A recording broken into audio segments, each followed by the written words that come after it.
I organized my mom's birthday dinner 2 weeks in advance. My brother showed up 40 minutes late with 2 uninvited guests, then screamed at me about it. My mom's birthday dinner was my project from start to finish. Small restaurant, always packed on weekends, the kind of place where you need a reservation or you're not getting in. I booked almost 2 weeks ahead. Close family, 2 of her friends, a manageable group at a table I'd specifically arranged. I checked in with everyone multiple times leading up to it because I didn't want any surprises the day of. My brother confirmed multiple times that it would be just him and his girlfriend. That was the plan. That's what I built the reservation around. 20 minutes before we were supposed to be seated, he texted. They were running late.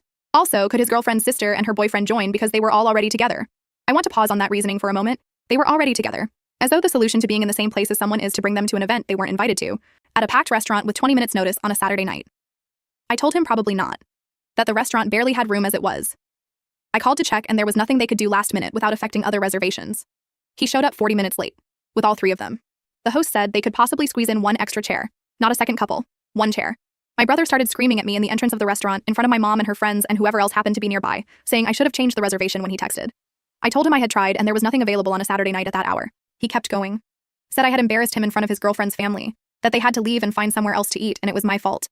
The girlfriend's sister and her boyfriend left. My brother came to the table and barely spoke for the rest of the night. My mom spent part of her own birthday dinner visibly upset that her son was arguing at the table. Now my brother is telling family members that I intentionally excluded his girlfriend's sister because I don't like her. I want to be honest. I don't have strong feelings about her either way. I don't dislike her. I just didn't invite her because it wasn't her event. It was my mother's birthday dinner, planned 2 weeks in advance, with a specific guest list that my brother confirmed he understood multiple times. He decided 20 minutes before the reservation to add 2 people to someone else's birthday dinner, and then blamed me for the restaurant not being able to accommodate that.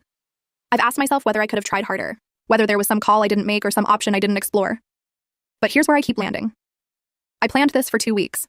I confirmed the guest list repeatedly. I called the restaurant when he texted and there was nothing available. There was no version of 20 minutes notice at a packed restaurant on a Saturday that was going to produce 2 extra seats. What I couldn't fix was the part where my brother made a unilateral decision to bring uninvited guests to our mother's birthday, showed up 40 minutes late, and then screamed at me when the restaurant couldn't absorb the consequences of his choices. My mom's birthday dinner ended quieter than it should have. Not because I failed to plan, because my brother decided his convenience mattered more than the occasion. I organized a birthday dinner for my mom. That's what I did. Everything after that was someone else's decision.